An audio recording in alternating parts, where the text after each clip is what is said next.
Бәріміз де қателесеміз, қателесу ол норма, бірақ ремонттың кезіндегі қателіктер ол қымбатқа түсіп жатады. Одан бөлек күнделікті өмірде ыңғайсыздықтар тудырып жатады. Сәлеметсіз бе? Менің есімім Гүлфайруз, мен интерьер дизайнерімін. Осы видеода мен өзімнің тәжірибемдегі клиенттерімнің, айналадағы адамдардың тәжірибесіндегі қателіктер туралы айтып беремін, және оның шешімі қандай, ол да осы видеода болады.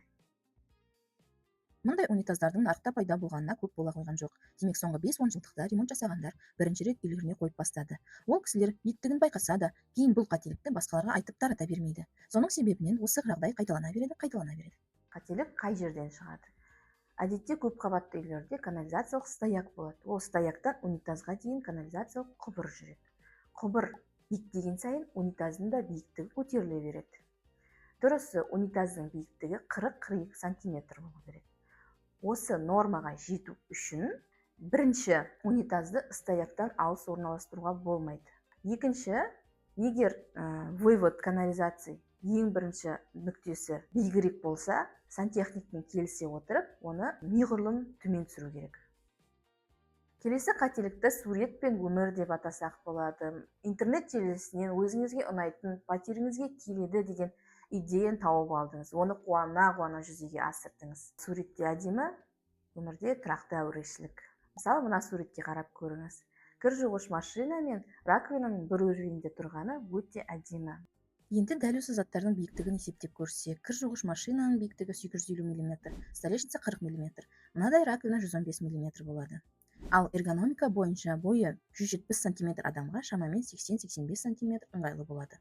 Ал мына жағдайда раковинаның биіктігі 1 метрден асып кетті. Ал нәтижесінде қолдарыңыз, нақтырақ айтқанда шынтақтарыңыз күнде жылап, едендеріңіз көл болады.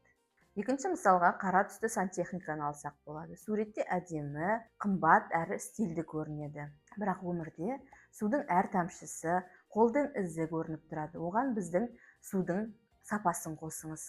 Нәтижесінде крутой сантехникаңыз көп ұзамай жыныңызға тиіп бастайды.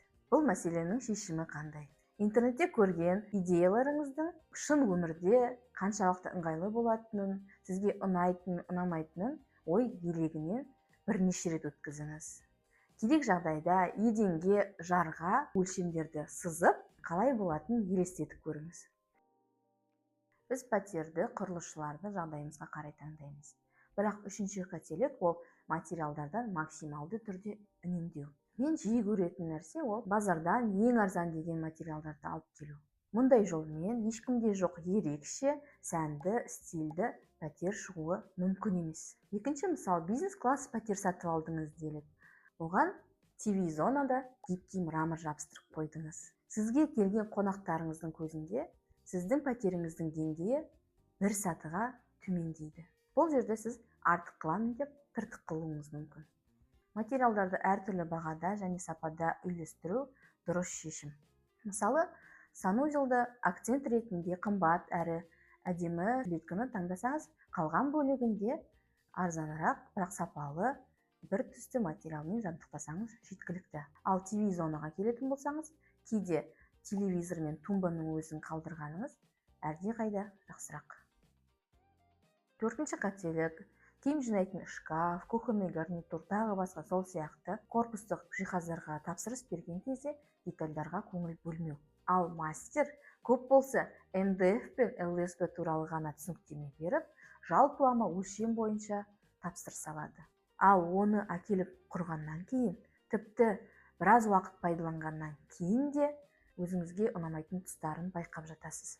Бұның қалай алдын алуға болады? Ол үшін сіз мастермен бірге отырып, әрбір блоктың ішінде қандай штанга, тартпа немесе полка болатынын келісесіз. Есіктердің ашылуы, оның тұтқасы қандай болатынын да асықпай отырып бірге талқылайсыз. Сонда сіздің жиһазыңыздың көңіліңізден шығуы әбден мүмкін.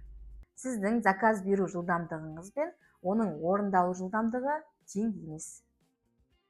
Ал бесінші қателік жалпы асығу. Бәріміз де пәтерді сатып алғаннан кейін ремонттың тез біткенін қалаймыз. Бірақ алдыңғы мысалда көрсеткенімдей, ремонттың әрбір этабында мастермен ақылдаса отырып, дұрыс шешім шығарған жөн. Оның бәрі біраз уақыт алады. ремонтты неден бастау керек, қандай этаптар болады, ол этаптарға қалай дайындалу керек, сол туралы менде толық видео бар. Оны алу үшін төмендегі ссылка бойынша телеграмға өтіңіз. Бұл видеода мен сіздерге ремонттың барысында көп қайталанатын 5 қателік туралы айттым.